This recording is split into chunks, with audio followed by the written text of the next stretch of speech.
I'm glad to hear you all's tone. Rahul Bet. Rahul Bet. Likewise. All right. Likewise. Very good. Right back. Har, are you here? Chicago. Tour, I'm here. Thank you. All right, son. Give you loud and clear. Give us Yanu's prayer. This is the prayer to Amun-Rayay, written by Panabab Yanu. The cooks of Duk de Amun-Rayay. Who ne bad Mumaldu who Umadad who Umuzed who Lee Fanan Zaman who Wakat. Panabab Yanu. Kalel Hamada Ater Le Amun-Rayay. The thought of Shilil 5% Mupasa Anuke Nuwap. I trust by way of Amun-Rayay and his master teachers and his papyrus and his warner for this day and time, Panabab Yanun. All praises are for Amun-Rayay, the she of the heavens and the earth. I am Nuwapi. All right. So he says that I'm the overseer of the heavens and the earth. All right, you all. Now, thank you, Har. And that first spiritual experience. Do you have one for us, Amun? Say it again. Do you have a spiritual experience for us? Do you have a spiritual experience for us? We never asked that. And maybe. Yeah, I was waiting for Terry to come in because I wanted to lock it in with that. But I do want to tell you all. I do want to tell you all that whenever I do go outside to move the moon or the stars or what have you, with people that are here visiting physically, that there's always this bright light over my head, a big ball of light, big as a basketball, but it's very bright, probably about 15 to 20 feet over my head. And I want y'all to know that you want to start invoking that light because that's your higher self. You follow what I mean? Cool. And know that you all have at least 13 chakras. You have 7 inside the body, right? And you have the rest of them outside over your head going straight up in a vertical line. So that's another one of my chakras that's outside the body. That gives me random access to divine. You have the 7 chakras inside the body. Then you have a chakra or oversoul that's within the atmosphere of the earth. It includes the planet Earth. And you have one outside the galaxy, one outside the universe, and one even further than that. Rahul Bet, that's you, Terry T. Yes, it is. All right. I wanted to tell you, you've been on my mind a lot. I wanted to tell you what you was explaining to us that you thought was a dream was not a dream. I thought I told you that it wasn't a dream. That was a real experience because you were there. About 5 days ago, I was taken up in the spirit, and I traveled to many of you all and pulled y'all through the vortex up to heaven. Then I stood in front of every one of you, face to face, and I searched the reins of your heart. And if I determined that you were good, I entered your name in the paradise. And the ones that I had doubts about, I just walked away from. But out of abundance of mercy and caution not to err, I came back and I rethought it. And for example, I had 2 daughters here that I knew are possessed by demons, and I walked away from them, but I came back and changed my mind for them. You follow me? Oh yeah. Do you hear me? That's not giving a whole lot of perfect sense. Yeah, but I mean, that's not giving a whole lot of leeway. People think they're being demons, and I'm going to rethink it. You're a fool. I'm not going to do that because it's not going to be fair to let demons in heaven when you got people going out their way to strive for righteousness. You follow me? In other words, Mother Teresa and Adolf Hitler's not going to the same place. If you're an asshole, you're going to the toilet. I'm telling you. By your own, decisions that you make. So you don't even think you're going to go stink up heaven. You understand? It's not going to happen with your evil ways. But I want y'all to know that this is real, very real. And you got to know that you have the physical body, then you have the light body. Are you following what I mean? Now, the light body is what you call like the 5th plane. When you're walking around, you can still have a form. You can see yourself with stops, mute your phones. You can still see your body. You can see your arms and legs, your hair, all this, you know, and you're a perfected being. You're just less dense. You can fly. You don't have to eat. In other words, you're immortal just the same, right? So that, like I said, when you walk, you leave lights where your footprints pass.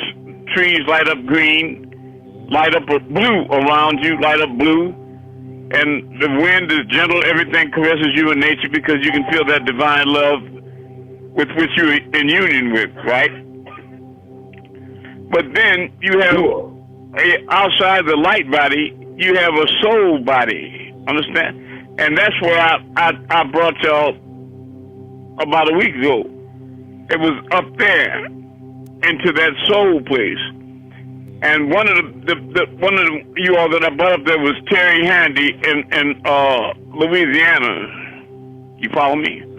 Now, the way I went is I was walking through this black, like hallway. I don't want to say cave, but it was black, pitch black, and I was walking, and I was telling myself, "Don't be afraid, just keep walking."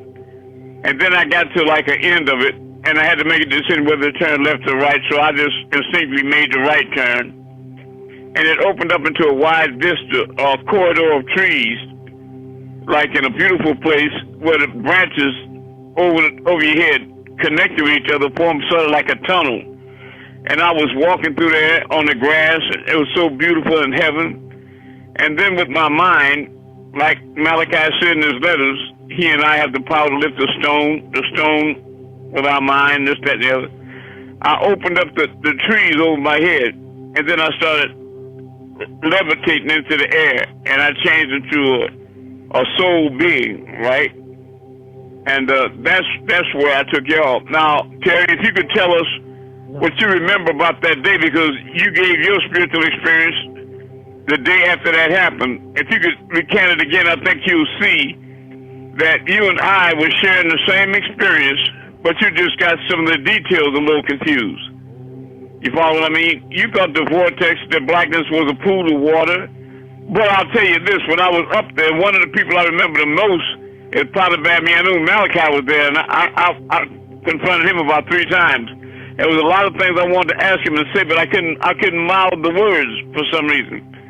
But I know he told me in one of his letters that one day, and on the phone, that one day he and I would sit up under the trees and drink green tea. And so I created the trees and the lounge chairs and the green tea, but I still couldn't. I wanted to ask him, are you against me in some kind of way? What is your, you got problems with me? All I've been doing is trying to help you ever since I knew you. What is your, do you have problems? Do we have problems? Is that what it is? I couldn't get it out. But anyway, go ahead, Terry. Tell us what you experienced. About in a dream I had talking about? Yeah, you say it's a dream. It's not a dream. I'm telling you that. Yeah. Well, I experienced. Yeah, I was. Speak up a little bit, please. Cool, like a round. Could you speak up? Okay, I was about. Can you hear me now? Yeah. Okay, yeah, I was in a backyard, like somebody around a house and some trees, and it had like a pool, a round pool. It wasn't really a pool. It was a round, like some kind of pond with water in there, with like a hole in the ground, really. But it had dirty water in there. It wasn't clean water. This regular rainwater, I would say. And you was telling me it was a vortex, and I didn't believe it was a vortex. I said, it's water, eh? How's the vortex? And you said you're going to prove it. So you jumped in and went deep under the, I didn't even see you no more. So I said, wow. It was a vortex. And your hand came out of the water. So all I seen is your hand came up, and I grabbed your hand and pulled you out of the pool, out of the water. But after that, another hand came out, and we both pulled that person out, but he was the wrong person, and we was trying to throw him back in. So he was some kind of evil person or something, so we didn't want him. And he still tried to come out again, and you had grabbed him and you had slammed his face head to the side of the pool, and his head was bleeding, and we dragged him out onto the land, out of the pool, and he was almost knocked out, but he was still conscious. And that's when Dr. York walked up, and that's what was going on. And then that guy got up and started talking to Dr. York, saying it's between him and him. To leave us out of it, because he had nothing to do with it. And he didn't know me, and he didn't know you. And he asked me to, and then Dr. York said, I got to kill a guy. And I said, what? I got to kill a guy. But I couldn't kill a guy. I didn't want to. I said, I don't know this guy. I can't kill him at all. I don't know him. I can't kill him. And then y'all got happy and said, that was good. I made the right decision by not killing him. That's how I was the first person to turn down to tell y'all know about killing somebody. Everybody else would have killed him, but I didn't want to kill him. That's right. So I passed some kind of test at the time. You did. You passed the test of the devil. Don't kill. Thou shalt not kill. That's right. But that was real, because I was there with you, and Malachi was there with us for sure. Now, what's strange about time is when the scriptures say that one day to the Most High is like 1,000 years to you on earth. That's true, because I spent a long time with each individual. It seemed like that was a long time, didn't it, Terry? Yeah, the thing lasted a while. Right. Well, yeah, it was, yeah. But I went to a lot of people, and it seemed like when I got back here, like it was just an instant. I just got him in front of my face and passed judgment, and that was it. But a lot of people have seen me in visions. Terry Stevens used to live with me, the sister. I told her to stay upstairs because I felt something was happening. She came down anyway. And the elders came down and blended the craft into my kitchen, so that my house was part house and part the craft. And it had bright lights, really, if y'all know what I'm talking about, I mean bright lights. And she said when she started walking down the stairs, she saw me dressed in white, like the robes that y'all order now. And I had a sword in one hand, that's my right hand, and over my left arm, I had a scroll with a lot of names on it. I am the one that's deciding who the book of life. I'm the one with that count them not, the ones outside the gate. I am that one right there. You can believe it now, or you can find it out later. But it's true. Are you following me? And so I walked into the elders. I was real tall. She said I had a long neck and real big eyes. And then she got even more curious, because I was so glad to see them. They were glad to see me. We was hugging each other and greeting each other. And she walked all the way down the stairs and tried to peep in the kitchen. And that light was so bright, it burned her eyes so bad that when she tried to get them to go to work, her eyes was all messed up. I had to take her to the emergency room. She almost lost her vision. And I told her, I told you to stay upstairs no matter what you hear or see. Don't come down. But she was hard-headed, right? And she almost got blind. But when I tell y'all that light is bright, trust me when I say that. All right? Next spiritual experience, so if anybody got questions about what they just heard. This is a question. Okay. So, Amun, when you just said that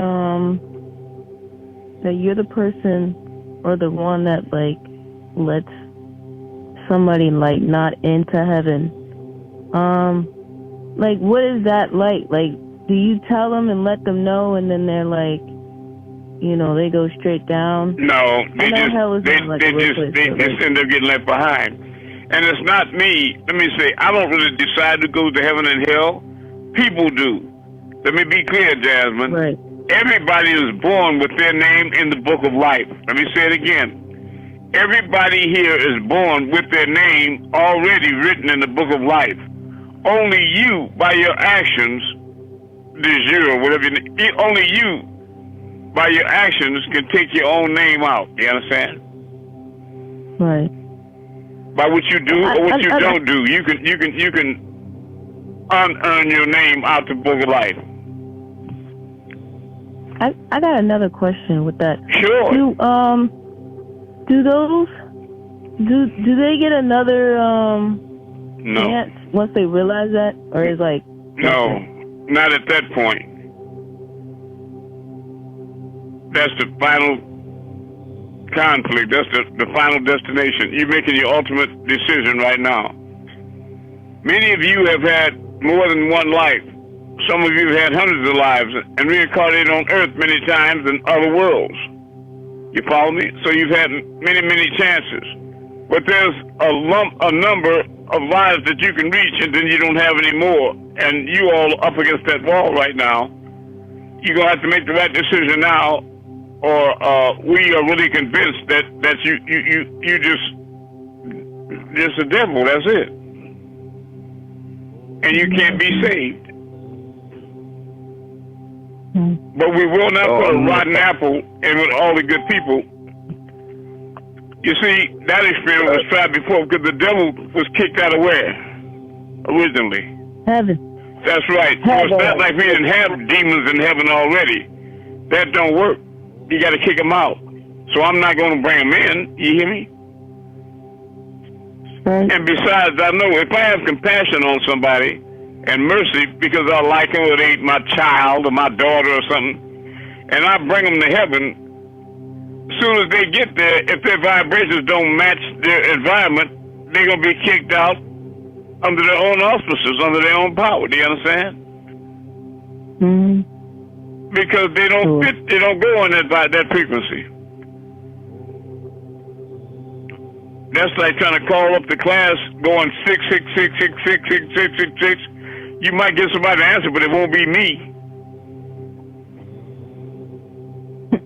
I have a question on those. Yes, speak up. Yes, in that same vein, so it's the third and final conflict. So at that point, all karma stops and you won't reincarnate because the old Earth is Earth 1 and then you have Earth 2. So everything stops and resets. This is the fourth world you're in right now. Earth 2. That's what Joy Reid on the news referred to as Earth 2 and Earth 1, yeah, In other words, this is the higher.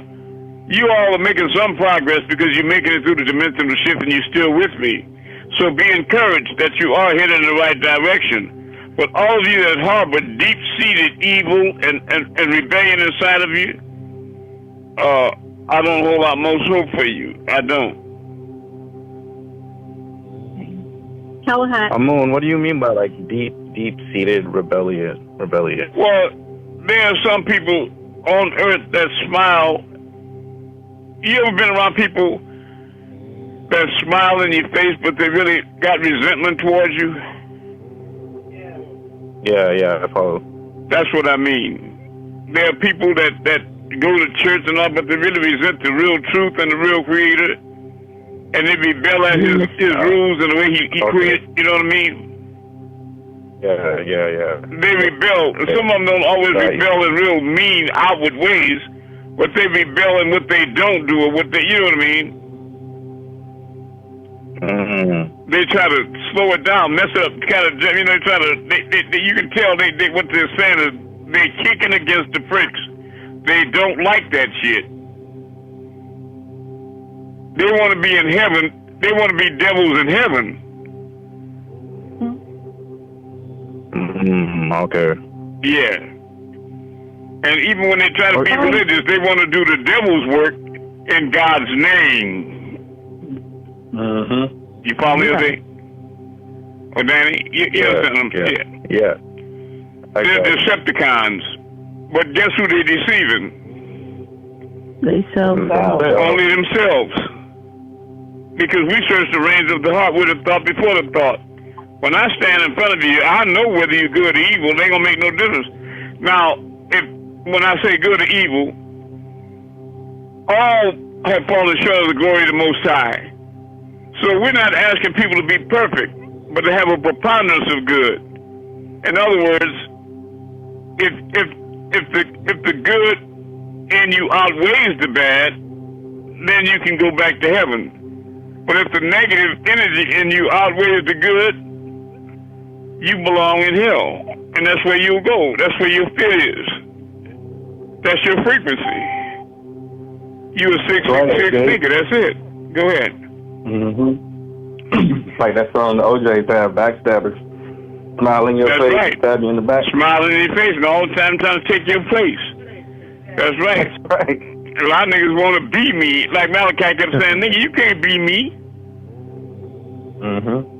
But you can be the best you can be, and that might be better than me in the future. You never know. You never know. That's right. You never know. Because nobody knows the mysteries of the Most High until they unfold. That's right. That's right. Are you Anu? Yes. I have a spiritual experience. Very good. And when you just talked about making the dimensional shift, I remember we have discussed about like sleep, as in like you'll start to not fall asleep and stuff like that, like you don't get tired and stuff. So this week, I noticed that. So like I went back to work on, I think Tuesday, right? I remember like when did I say? I say Wednesday. I'm gonna start on Wednesday. Wednesday, like I didn't get a full amount of rest, right? I couldn't barely sleep at all. So I kind of knew like when it was time for me to get up and go to work and, you know, drive at night, I kind of needed some energy. So I took one of the pills. Sunshine, capital F, yeah. Right. And then sometimes it don't be enough. Sometimes like I do still get sleepy, so take another. I went and drunk I went and drunk a Red Bull because I've done it before and I was kind of like fine, right? So I'm driving through the night, I'm fine, and then it's time for me to go to sleep. And I usually, like, I've never had a problem going to sleep. But it hit you at the wrong time, right? No, like, I took my melatonin, and when I went to try and go to sleep, like, I couldn't sleep at all. That's what I mean. The sunshine, it could hit you when you're trying. It seems like it's not only when you awoke, but when you try to go to sleep, then you feel it. Well, I wouldn't say that because usually like I'll feel it like while I drive, and then like the thing that was weird to me was when it was time for me to go to sleep. Like I've never had an issue. Like I've always was like, you know, I'm always like knocked out. Like I'm ready to sleep after I've like driven like all. When your head hit the pillow, you see sheep, right? Right. So then I'm like a bit confused, like, okay. But when it was time for me to go to work that night, I didn't have like no issues or anything. I was like, maybe I took too much energy or something, but again, I've never had an issue.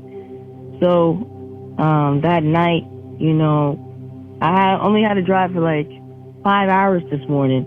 So I didn't take no energy or anything like that. And the thing that was weird to me was like, I wasn't like sleepy at all.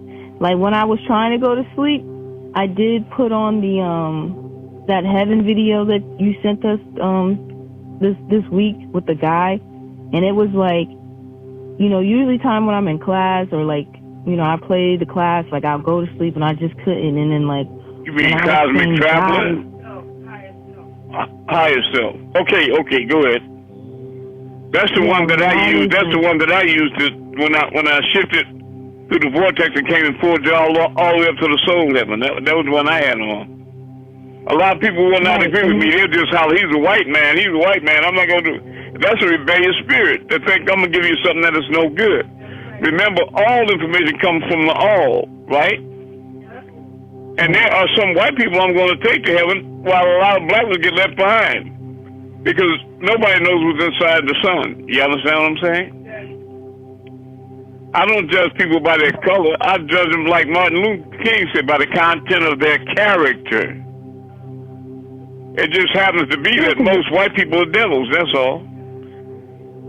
Yeah, because the guy was actually, because while I was listening to him, he was, you know, saying the same stuff that, you know, we talk about all in all. That's like, right. in class. So, like, and that's why I brought him so, to like, you. That's the reason.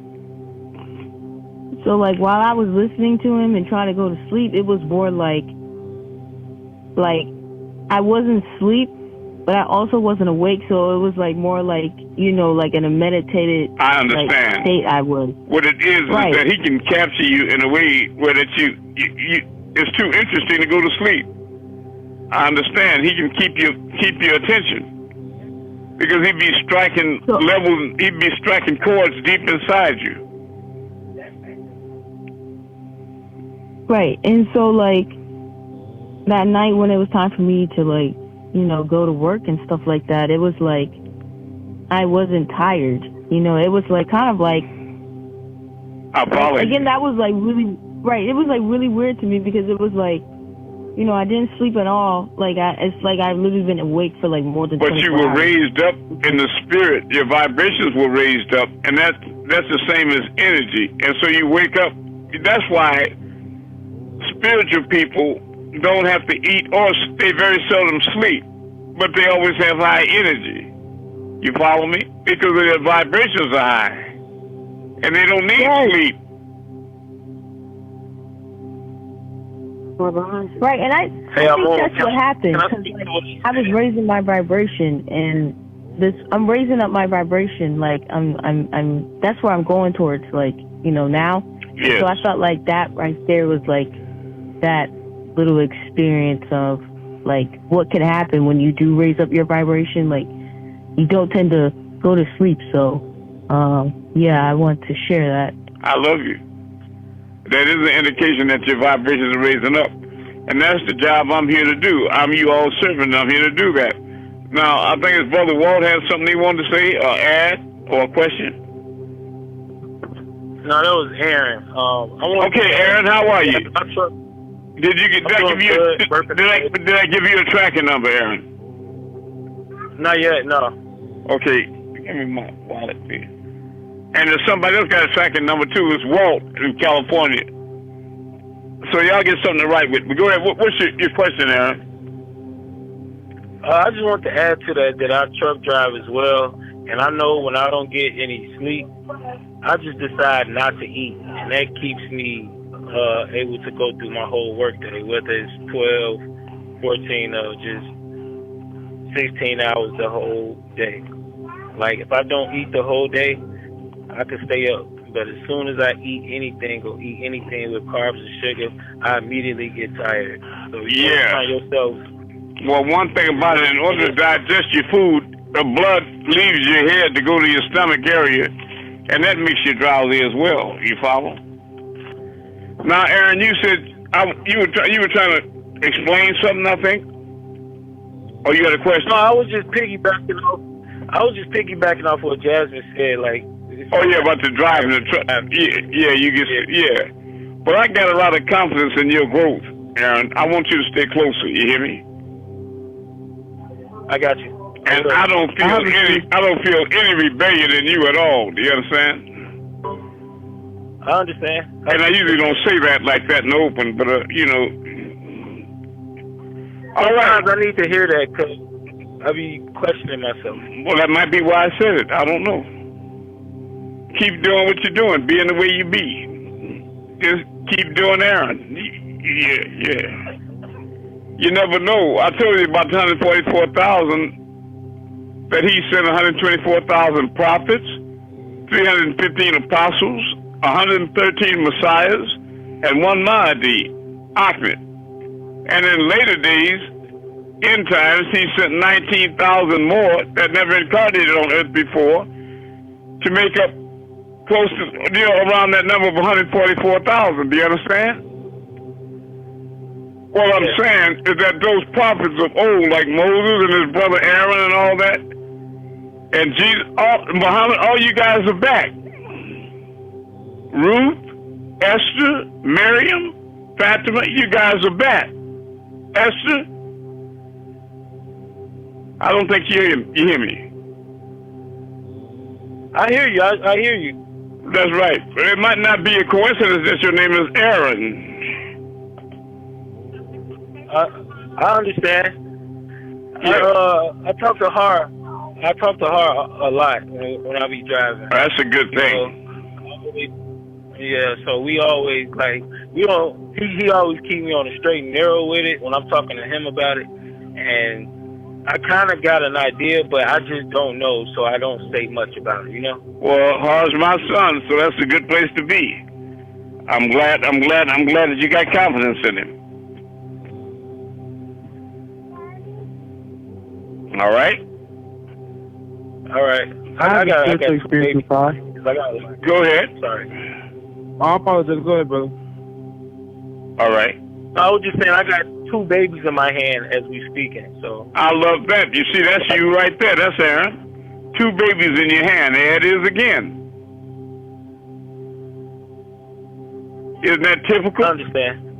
Yeah, you see what I mean? Yeah. I see you. I see people. All right. Son, you had something that you wanted to ask or say? Yes, Messiah. This is Ivory, and I wanted to tell the class about my experience yesterday, and it played on today. So yesterday, I called the Messiah around, I think it was 2:40 in the middle of the night, because that's when I take my break. And I wasn't feeling too well, but I wasn't going to, harp on it. I was just going to play it down. So I was feeling nice. I was dancing, just listening to music, just chilling in the car. And I was wondering why I was feeling so good all of a sudden. Like the sick, I didn't feel nothing. And I look out the window. I was like, no stars, no nothing. I'm chilling. And from a distance, if I look out into the open, it looks like a huge piece of paper is flying down. And as it gets closer, I'm thinking it's an eagle, because there's no other bird that's this big. It is not an eagle. It's a gigantic owl. And the wingspan of the owl, the wingspan was just as long as mine, if not more. And it glided, it used the wind to stay on one side of the car and float there, just so I can see it. And the face was just as big as my hand. And then it floated to the other side of the car and glided and sat there. And what makes this whole experience a little bit more like different, I tried to take a picture of it. And today I thought I had the picture, I was real confident. I didn't even look at it. And when I took the picture yesterday, I seen the owl in the photo. Well, not too long ago, when I was showing the brethren that I live with, the picture of the owl's not in there. The gigantic, and you couldn't miss it. So the picture looks like I just took a picture of the road with lights for no reason.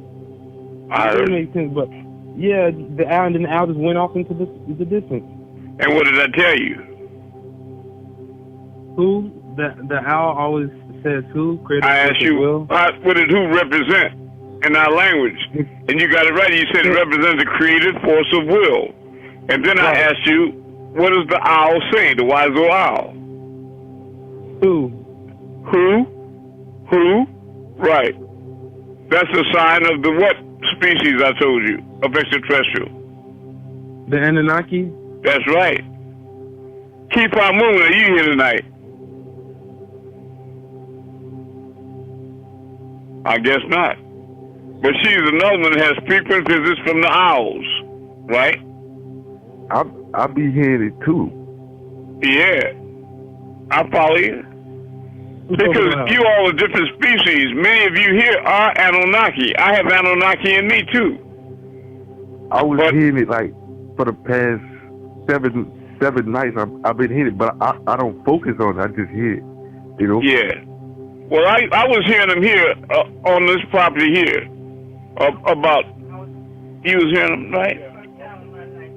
Yeah. And so at night, and then, so I was curious that I was going to go outside. A couple times, I took a pistol and walked outside around the house when I heard them. But the last time I heard them out there, I decided not to go out there because in my mind, I thought it might be Draconian Anunnaki on the roof, and then when I walked, they would jump down on me or something, So I didn't go out there, but it might have just been my mind running away with it. But I definitely heard them out there.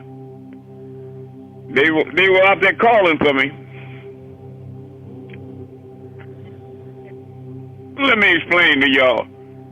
For every seraphim child, a good angelic child born on earth, there's a fire child born. Do you understand? I want you to listen to me good. just like Cain and Abel, or Akhimi and Labuda.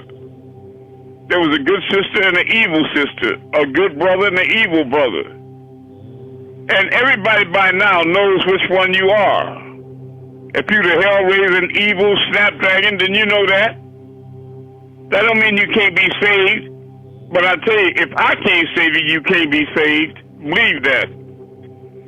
You understand? And if you start switching off on me inside your mind going crazy, you're turning out your own lights, partner.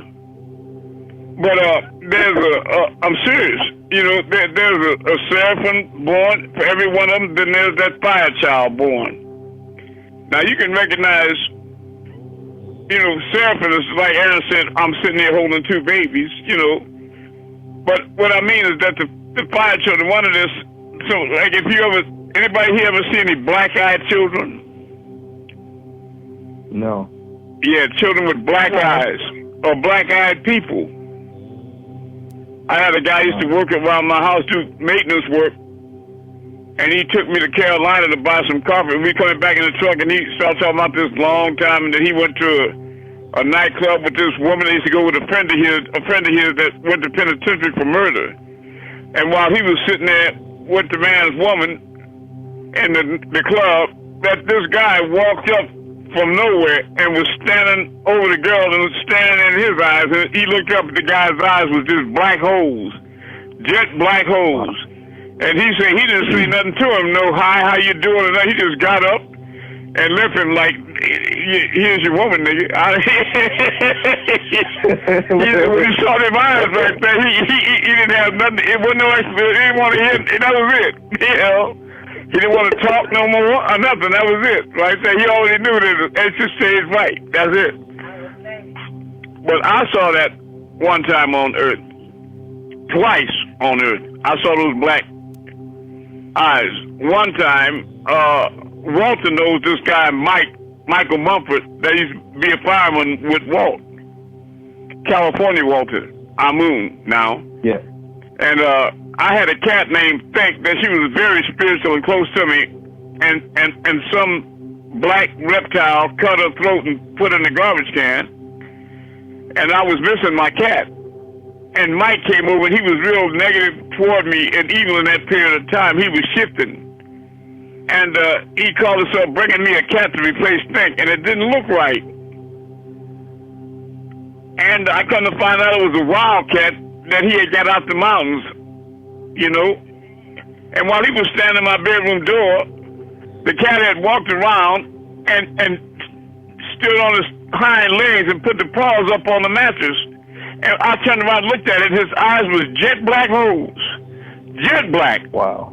Empty holes. Mm-hmm. I never saw that in the animal.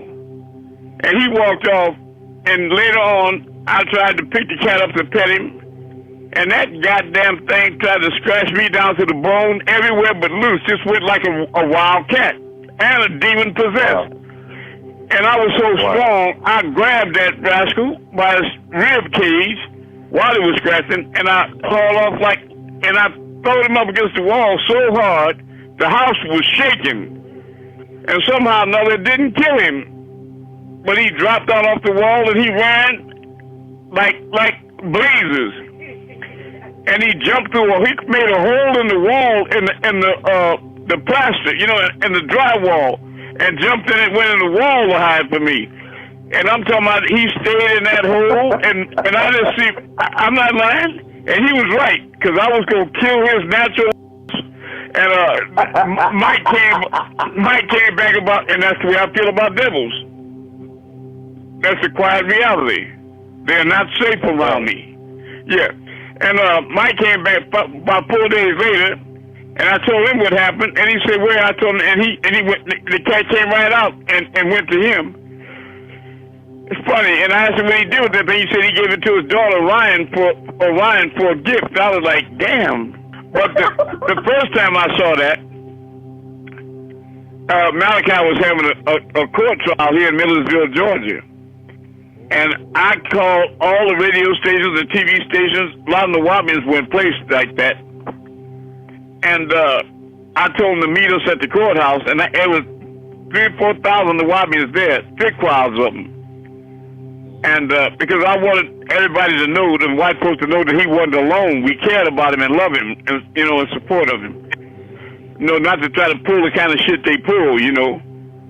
And so I went in the courthouse, went up to the second floor, and there was Rochelle and Neepu was there, standing by the court, the double doors, and I was going in and said, Ahmed, can we go in? Can we go in first? And I looked over and said, no. And so I went in by myself, and the court was empty. Nobody was in there, not even the maintenance man. And I went to the swinging gates, you know, that separate the chairs from the courthouse. And then the back door just busted open, and that was Malachi. And that dark blue suit y'all saw him wearing in the newspapers, his eyes was locked on mine when he came through the door like he already knew. And he had handcuffs on in front of him, and he just locked on my eyes and walked to me real fast, all by himself. No escort, no deputy, sheriffs, nothing. And he walked all the way to me. He said we was on separate sides of the swinging gate. And he looked up into my eyes, and he was biting down, and you could see the veins or something in his forehead, you know, and all in his temple, you know, like my brother Red used to be, like, I don't know what that is, but thinking intensely. But I looked in his eyes, and I swear before the living creator, his eyes were just jet black holes. No white. I'm not talking about no retina, no nothing, just black holes, like looking in the universe into the void. And we was talking now, and I was confused by that, really confused. I started sweating, you know, and I didn't know what to say. He didn't say nothing to me. I didn't say nothing, but he just kept chewing, you know, hard, making them veins in his temple. And then all of a sudden, the lights came on. And people, I turned around, you could hear voices everywhere, and all the seats was filled up. The judge was in the courthouse. Sheriff Harvard and Seals was sitting there. Everything was full and alive. And I thought to myself, God damn, that was powerful. Now, what did you do? And how did you walk in here by yourself? That's right.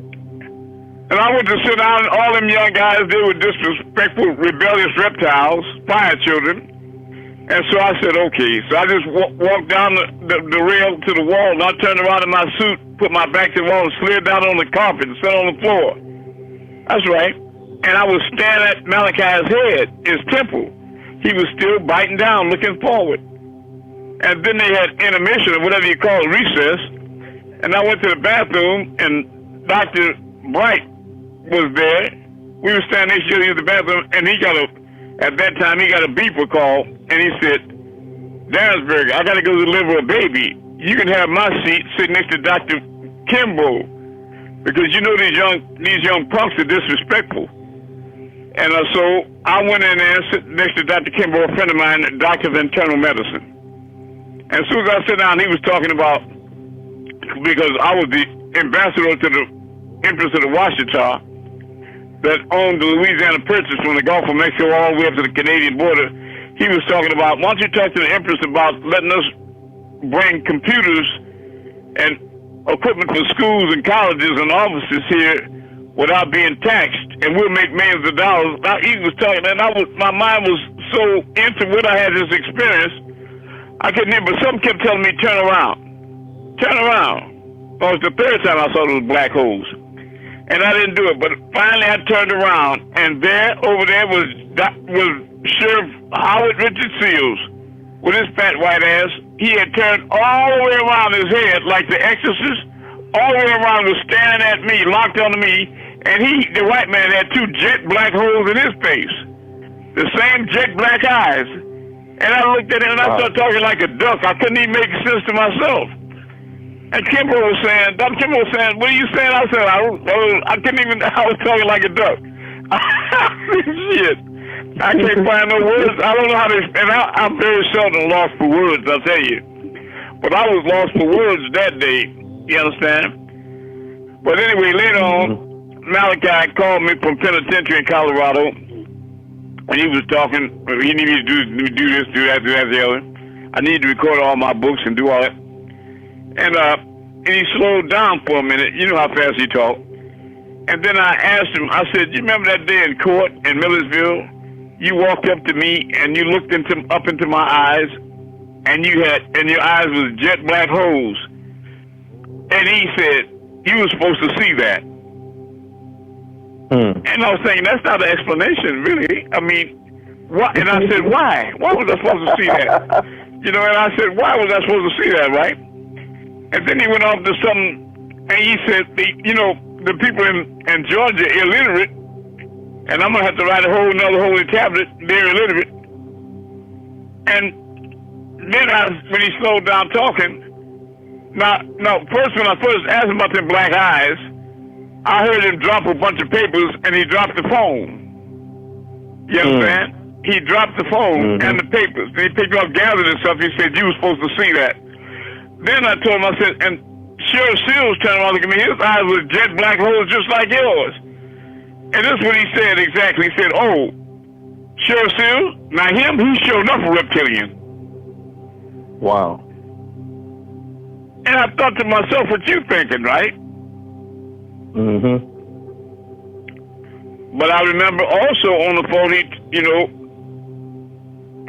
I asked him about some things, and he told me, he asked me, didn't you know I was a gray? Right. And I said, no, I didn't know you was a gray. I didn't know that. I didn't really know that, no. But a gray is a hybrid between a reptilian and a Homo sapien. So I was always trying to find a way out for him, like I always do. I was trying to hope maybe he was a gray, and Sheriff Seals was a reptilian, and they both got the same kind of eyes. I was hoping, Right. But I don't know. I've received some kind of foul treatment, you know what I'm saying, over the years. But let's see, it's all gonna come out. It's gonna all come out in the wash, though. You believe? Yes, it's gonna come out. Yeah. Amun, I had a question about that. Very good. It reminded me. So on one of the scrolls, it's not even Malachi, but it's Malachi as a reptilian in the same outfit, just the same position, the same thing. He's holding the staff with the holy tablets in it, with the sign, with the crook, but he's a rep with no hat, and he has the same outfit and everything. Well, yeah, I understand. Well, he calls himself Din Gazeta and things like that. That's a reptilian serpent, yeah, Right. Where you saying shit up here? Say it again. Sister? There's a sister listening to me, and if she's new here, and offended by what... I am listening. Okay, I love you. I am listening. I am glad you're listening. But if you're new here, sister, I don't want you to take offense by what I say, because this is one of thousands of classes I've given, and I've always spoken very highly upon the Babyanun in every class. But this was just one. This was just one incident. I was sitting here in the spirit of truth, and I tell the truth. He used to tell me because I spent over 40 years doing everything I can to make his mission successful. I really did. But he used to look at all my videos. We had to send in videos when we taught classes. And he said, I watch all your classes. He said, Ahmed, you don't have to tell the truth. You don't have to be that truthful. You don't have to tell the truth about everything. And I told him, I said, yeah, well, I mean, I do, And I'll tell the truth on Ahmed, on Brother Amun, I will. So don't think I won't tell the truth on anybody else, I will. I'll tell the truth. I have so many questions. Sure. I have so many questions. Well, start something right here. I haven't drawn to my inner self. I haven't drawn to find something else, find something bigger. And now, wait a minute. You see, you have been drawn. Let me ask you. I want to be clear. You don't sound quite clear. You see, you have been drawn to your inner self? I have been like signs and feelings. I haven't like really drawn to it. I haven't really. I love that's good. That's a good sign that you're drawn to your inner self. That's where everything is. Yes, and I understand it. But my thing is, I know, and I don't want nobody to take offense to this, but I know it's not in the King James Bible. The teaching. My brother told me 2 days ago to read the Ethiopian Bible.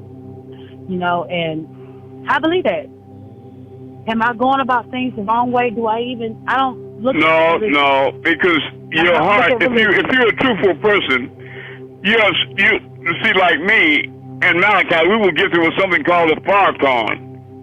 A farcon. It gets a farcon and gives us the ability to know that they have a differentiation between that which is allegorical and that which is decisive, and the biannular.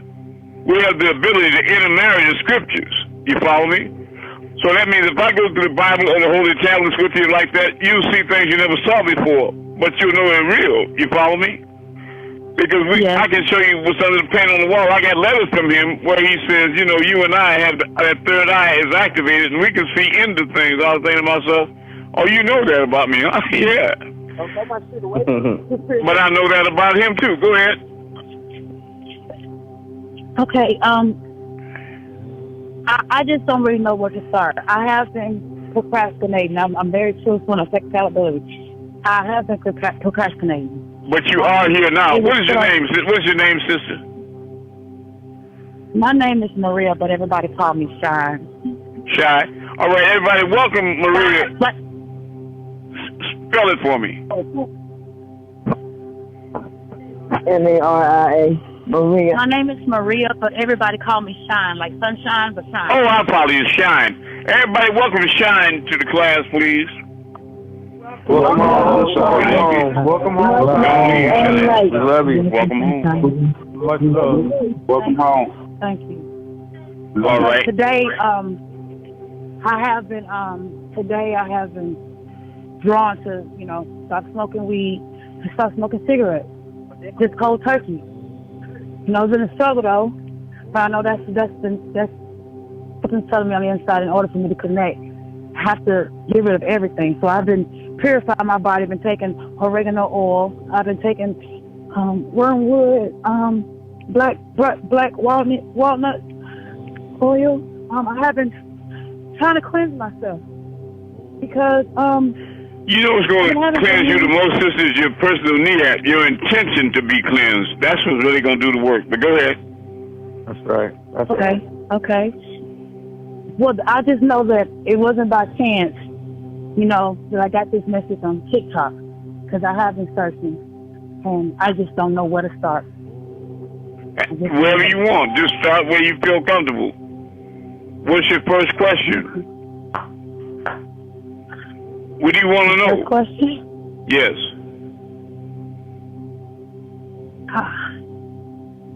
I don't know. I have a lot of questions, but I want my questions to seem childlike, or, you know, I don't want it to seem childlike. You don't want what now? I don't want my questions to seem childlike. No. Don't ever. No. You not. That's not. You don't realize where you're at. You're not in a place like that. I respect all your questions. Okay. So when we're talking to God within us, not in the sky, I know that. How do we connect? How do I connect? All right. How do I connect? Well, you already have, because you recognize it's him. For example, when you're talking to yourself and your child say, Mama, who you talking to in there? And you laugh and confess, you call me I'm and you're talking to myself. You experienced that before, right? Yes. Well, the fact that you know that's God is evidence that you've already connected. What I'm trying to say is I don't really want y'all going off like space cadets looking for something out there, when the reality of it is that what you're trying to become, you already are by nature. So it's about self-discovery. What you're really trying to do is self-realization, is start realizing who and what you already are. Now I'll try to simplify it. You know, God is omnipresent and omnipotent. He's everywhere at the same time. So that means if he's everywhere, then who do you have to be? So who you have to be? Who do you have to be? If he's everywhere and everything, who do you have to be? All right, whose image would you have to be created in? Whose image and likeness? In God. That's God. right. So if you're an image and likeness of God, if I take a Polaroid of you, that's you, wouldn't, okay. then if he's God and you're in his image and likeness, then who are you? God. That's right.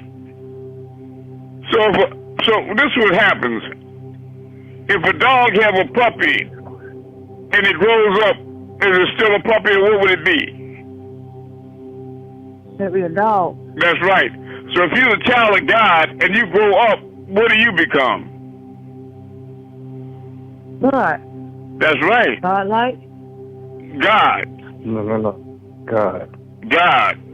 Period. And that's the hardest thing because the spell was cast by the fire children. That's right. But you knew it already. The spell was cast by the fire children to convince you to separate. You trying to make a connection. The spell was breaking the connection because they trying to convince you that God was out there in the sky somewhere, unprovable and unknowable, and the devil was underground somewhere. But how's the devil underground and all this hell is up here on earth with us? You understand what I'm saying? And the good, in other words, whenever you thought you were God, it was people around you trying to beat you down and try to say you was blaspheming and look out the lightning gonna strike or you crazy or this, that, and the other. You know what I mean, right?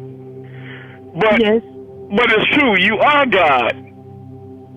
And you have to reconnect with that by remembering how to do the things that gods do.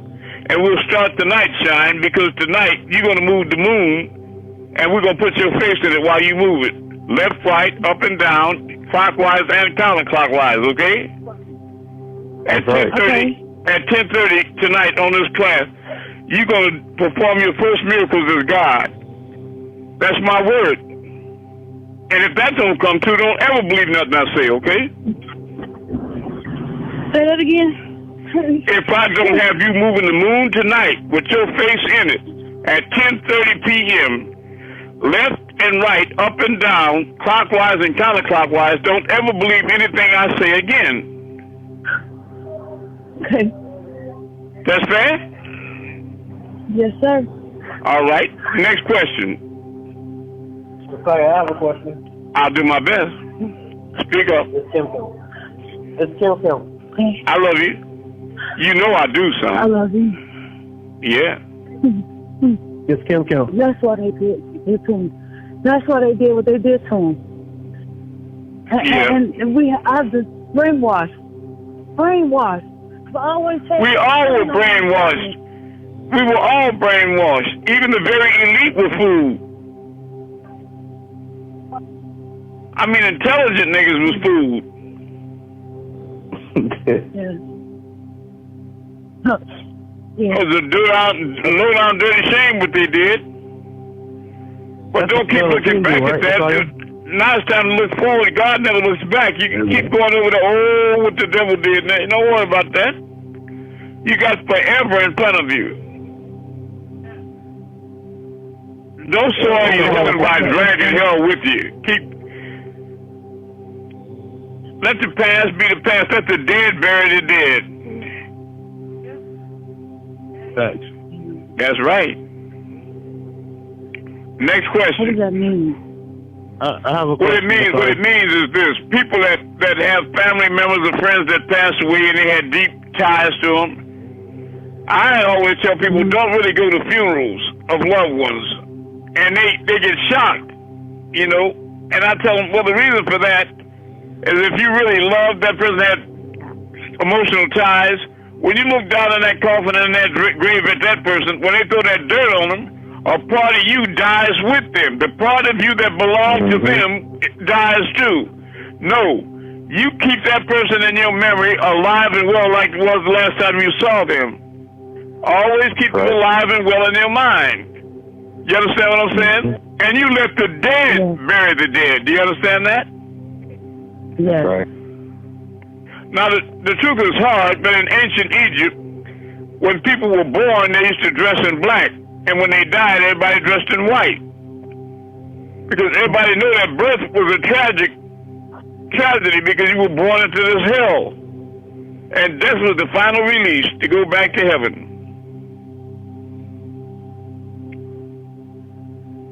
No more suffering, no more death, no more pain, no more dying, no more hunger, no more thirst. For the former things will have passed away. When you get out of that mud suit, you're free. You're a free spirit, a whole light being.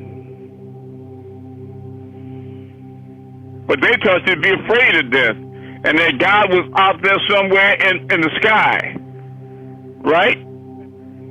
Yeah, waiting upon. Now, so you praying to somebody to help you that you can't even talk to or see, and then when you see pictures of him, he's the opposite of you. They separated you in every way from the Creator, so that you be feeling just the way you feel. How do I reconnect with the Creator? You are the Creator. You are the fish in the water that's swimming up to people asking them for a glass of water because they're thirsty.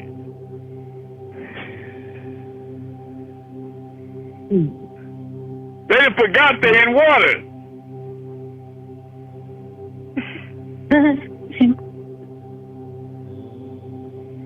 Yeah, the fish running around begging for something to drink. Swimming all around, looking for something to drink. That's right. Seems crazy, but it's true. Mm-hmm. But when you climb up on your own intellect and pull the mask off the face of God, wonder of wonders. Shine, it's you. Ooh. Always was. That's right, Bess. So I have a question. I'll do my best. I know it's a dimensional shift going on right now, and I just want to know, why is the Earth, like, atmosphere getting so colder and colder, like, by the second? That's just a phase. It's undulating a phase, and they probably seeded the atmosphere. You know what I mean? But what it is that they call that a polar vortex. That's an unusual phenomenon that's happening. But trust me, when you check all the temperatures with NOAA and do a background check, you're gonna find out that in the last years, since about 2013. They've been experiencing the hottest summers ever recorded on record, and they're continuously getting hotter every summer. They're continuously breaking records. And this won't be any different. Do you understand? Mm-hmm. Follow. So don't even trip on it. It's just a little freak of nature. Don't even worry about it. The sun cycle is in.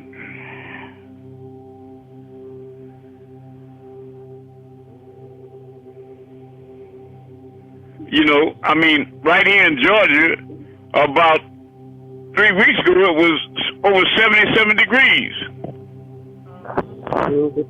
Walking around with short sleeves and T-shirts. That's right. Yep. I can vouch for that. That's right. In Georgia, right here. I have a question about. Okay. I have a question about that digital chip. Yes. Can you tell me a little about that? Is this good, bad? Well, it's both. It's good for the righteous and it's bad for the unrighteous. Easy. You know, yeah, it's an event. I can say this is an event. It ain't good for everybody. But the reptiles, you know, they have a lot of reason to be terrified. But I tell you what, if you can write this down, I want you to do some research on the Mandela effect. Can you do that for me, sister? Yes, I can. You know Nelson Mandela? Yes. Yeah. Research the Mandela effect on YouTube, and your eyes will be wide open. And I'll start you off with by saying that, of course, he was married to Winnie Mandela. He was an attorney in South Africa, and he fought for civil rights for his own people because white people were taking over South Africa, taking it from the Africans, and as a result, they arrested him and sent him to Robbins Island with an indefinite sentence and threw him away and locked him like they did John on the Isle of Patmos in the days of Jesus. Now, with the Mandela effect, Nelson Mandela died in penitentiary, right? And a lot of celebrities attended his funeral, and they had photographs in newspapers and papers. It was world news, of course. But to those of us that making a dimensional shift, He was actually released from penitentiary. You follow me, sister? He was. And then he became the president. Then he became the president of South Africa, replacing de Klerk. You understand? So the shift is from one reality to another. But there are people in both worlds. We call it Earth 1 and Earth 2. People on Earth 1, Mandela died in penitentiary, but the people, those of us making a dimensional shift, he was freed from penitentiary and became president of South Africa. Do you understand? Yeah. Okay, you know about Jiffy peanut butter. You've been eating that since you was a child, right? Yes, sir. Right. Well, over here, Jiffy peanut butter is called Jif now, J-I-F, that's it. The whole Holy Bible has been changed. The Lord's Prayer, everything. In fact, it's not called the King, it's called the Prince James Bible over here. Wow. Over here, in the old world, when you used to look up at the sky at night, it was loaded with stars. When you were a child, you wondered at them. All those stars. You could never count them. But now, after the 2012, 2013, you know, before that you had 4,500 visible stars without optics, without telescopes or night. You could see 4,500 visible stars in the southern hemisphere and 4,500 stars in the northern hemisphere. But now when you go out at night, sometimes you can count all the stars on one hand.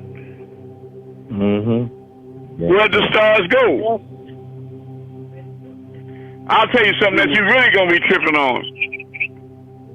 You remember that used to be children outside, school kids, getting off the school buses, getting on them, making all that noise, waking you up and all that, running and playing when they get out of school, and they had, you know, riding bikes to the store, sweaters tied around their waist, arguing and fighting, getting snacks back and forth with crowds of kids.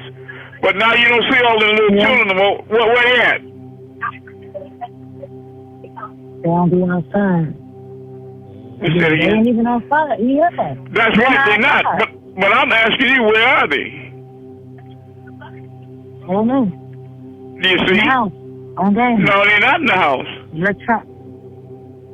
Where are they? Well, okay. Well, you remember before 2000, after a while, you start driving down the street, whether they call it a pandemic or whatever, but you start seeing all these businesses closed and all these businesses chained up and boarded up and all these empty houses everywhere you go, right?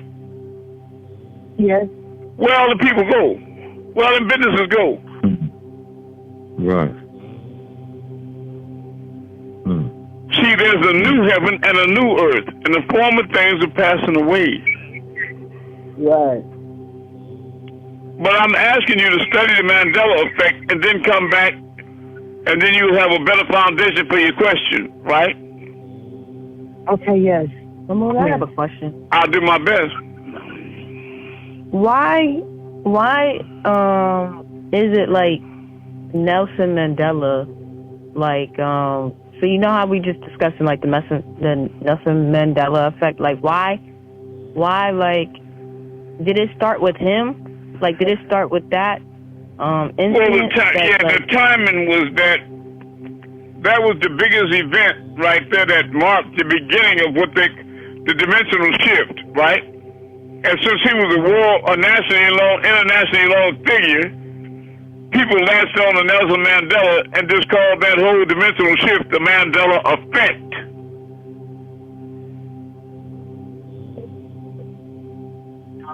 Okay. It wasn't because he initiated the shift. The shift was going to happen with or without him. But they used him as a kind of a marker because he was the biggest celebrity. Yeah, he was the biggest personality that was known when it kicked in. Abu. Yes. I got a question. I'll do my best. Why do we start feeling like we heat up, or sometimes you feel like you sweat, perspire, it's cold outside? Well, best is because you are raising up in vibrations. right? When I was out there with y'all, and you were one that I took to heaven too. When I was up there, well, you earning it, you know what I mean? But when I was out there, in the highest heavens in that soul plane, I was vibrating so fast that time, like you said, one day to me was like 1,000 years to people on earth. So that I was standing in front of y'all seemed like for about a second, but it was a lot like with Terry. I was there really interacting with y'all for all them hundreds of people a long time each. It couldn't have happened in one night. It couldn't have happened in a week. It couldn't happen in a month. Do you understand? But it happened. I had to squeeze the elephant in the thimble. I was vibrating so fast, time was just, it didn't even matter. It wasn't calibrating. Let me see. You see in the Bible where Jesus got up early one morning and he went up on a mount, and two of his disciples, Simon Peter and another one, I think John, they came out and they watched him on the hill, and he was standing on a hill between Elijah and Abraham. And all three of them were young men. And Elijah was 4,000 years before Jesus, and Abraham was 1,000 years before Jesus, you know what I mean? And all of them was young men in the Bible. You remember that? You can look it up. Just type in King James, comma, Jesus transformed with Elijah and transformed with the prophets. It'll bring it up, right? But the point I'm making is that whenever you take it up, when it says Jesus, all the prophets were taken up in the whirlwind, in all the scriptures, the Quran, the Holy Tablets, the Bible, I was taken up. Malachi we were all taken up in the whirlwind. And when you're taken up, you lift it up into crafts. They call it sham. And then they have destinations, and they break speed. They travel at past 186,272 miles per second. When they attain the speed of light, when they're even with it, time stops. And then when they exceed the speed of light, time reverses. So we've been masters over time and space for millions of years. That's why we're immortals. Sure. You understand? So we found a cure for death millions of years ago. Go ahead.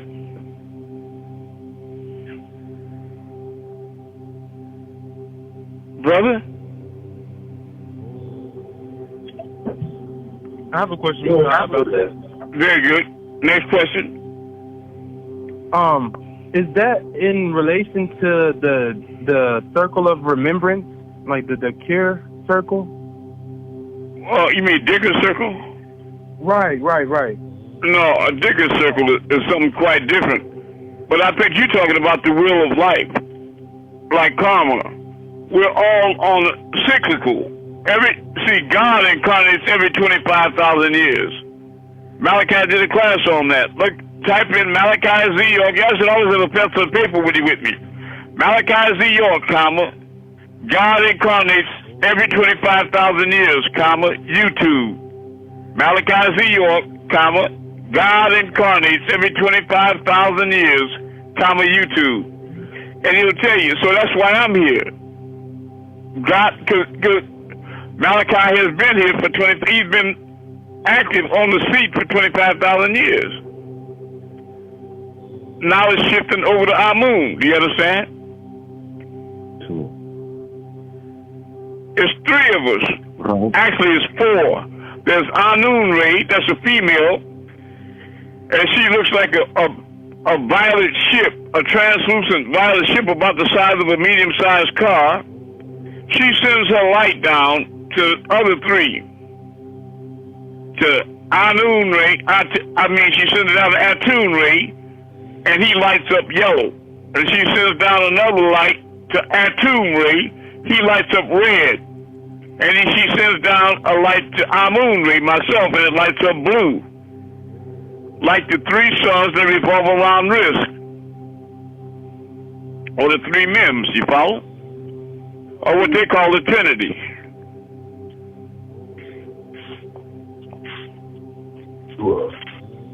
Rahubat. Do I Yes. Rahubat. My question is, okay, your question is? I wake up at 3 o'clock in the morning, even if I go to rest at... I already know, yeah. What do I do about that? Nothing. Don't do anything with it. Time is beginning to dock with itself right now. You see, what I'm saying is that when you were in the youthful time of your journey, you were searching for the truth, and you went to different religions, Islam, maybe Christianity, Buddhism, this, that, and the other. And if you were in your house and Seventh-day Adventists or Jehovah's Witnesses came, if you were in a good mood, you would listen to them a minute or either invite them in. And some of the things they said, you thought to yourself, that makes a little sense, because you were curious. But now that you found right knowledge through Panabab Yanun, right reasoning, sound right reasoning, and overstanding, then now you found the truth, and now it's docking with itself. You achieve now. The time is locked because you've already found the truth. You're no longer searching. You hear me, son? Yes. You follow me? Yes, Tua. Yeah. Welcome home. So hi. So hi. Are you new here? Is this your first time here, brother? No, this is Dua Mutep. Okay. All right. You have another question? You can ask as many as you want, That's it for now. All right. Amun. Yes. This is Asar. Yes, I know your tone. I got a question. My question is, Amun, during the dimension shift, do we supposed to be get more observing everything around us, including ourselves, and we can see our changes within ourselves? If you're making the shift, you will become more observant, right? Yes. Because what it is a conscious shift. It's a shift in consciousness. Are you following me? You're becoming much more intuitively aware of your surroundings and everything. In fact, by the time I get through with all of you, you should be able to see what's under the paint on the walls. Yes. That's right. That's right. And you know every man and woman by their marks. Oh, yeah. Not what they profess to be. What they is. That's right. Not religious devils parading in the garb of righteousness. You know people by their marks. Yes. That's right. You love you. I love y'all. But I wasn't sitting here for everybody. You got to know that. I was sitting here for an elite few. I was sitting here for the lost bound tribes of the tribe of Israel only, the tribe of Judah. I was sitting here for specific beings. Problem is I was in the world, but the world knew me not. And I could move universes. It wouldn't make no difference. And I came to my own, and my own knew me not in many cases. So true. They will not accept the fact that I'm back. But at the same time, they go to church and they keep praying for the return of Jesus, and they were Ansars and the Wahabians for all these years, and all Malachi talked about was the return of Jesus, and Amun, the Messiah, and all this, and writing books, who is the Nawabian Christ, and count them not, and all this. I could go through the Holy Tablets, our scripture, and show you I'm back so many times in so many ways that'll scare you. But the thing is, there's none so blind as he or she who refuses to see. You understand? And the Most High said among the disbelievers that if he were to bring down the heavens in layers, they would call it nothing but piled up clouds. Oh, have mercy. That's right. No matter what you show them, they're going to be nigger devils no matter what. Or lie and say, I was doing that all the time. I could do that. Ain't nothing. They got to diminish it. They got to stick forks in it till it's done. You see, that's rebellion. That's open rebellion. You see, I see it, and I don't say it. I just look at them, and I get scared for them. You know. I'm thinking, now, where you think you're going with that? Where you think you're going with that? Yeah. Or either they say to themselves, "Oh, he's a lie. It's me. I'm the one that was sent." Well, it's time for me to step up right now and move this moon for Shine. Shine, are you still here? The sister Shine, the new sister, are you here?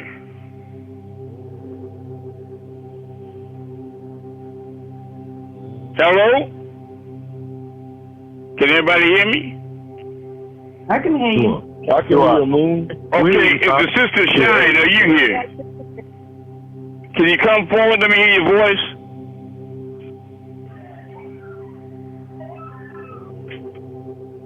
Sister, I'm a very serious being. Are you here? I made a promise to you that I want to keep right now. Huh? Huh? Is that you? You here, Shine? Hello? Yes. Are you here? That's making it difficult, you know. All right, it's 10:30. Everybody go outside and everybody can see the moon all over the world. Tell me when you can see the moon. Hurry up. I see it, Amun. All right. I'm going to raise the moon up in the name of Amun.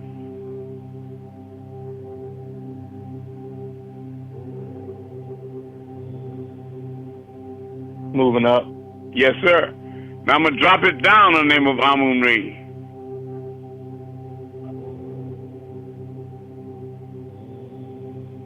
Dropping down and getting brighter.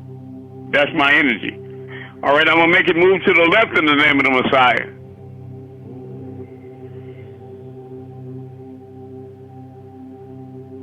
Moving left.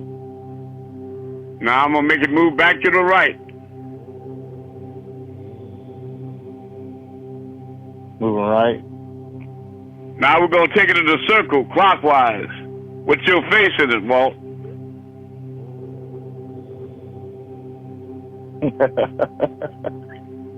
You can see your eyes and your mouth is moving. Yeah.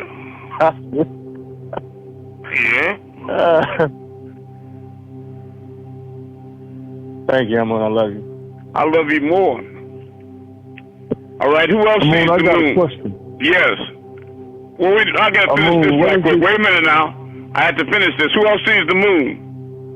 I see the moon. All right. Where you at? The sister that said that. This is Brighton. I'm in Marietta, Georgia. Okay. I saw it move. All right, you saw it move good, but I'm going to move it for you again. Raise up in the name of Amun-Rayay.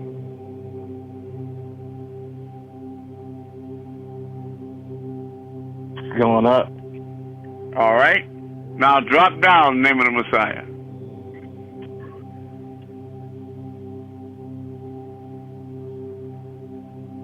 Dropping down. Right. Now, I'm going to make it go in a circle clockwise with your face in it. You're going to see your two eyes and then your mouth. It's going to get pigmented. The moon will get darker on the surface where your face is. You can see your two eyes, they open, and your mouth is moving like you're talking, but you can't hear what you're saying.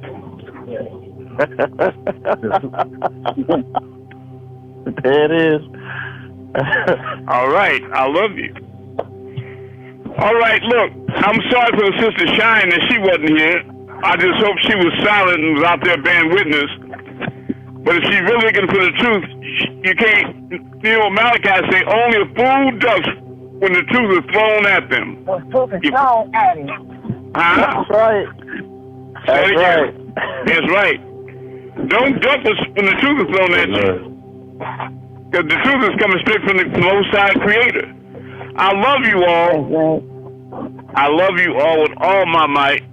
I really do. So write your testimonies about what you experienced walking with me, what you learned, and give a brief account of it. And every time you receive a post it up in Facebook. Let me tell you what happened on Facebook.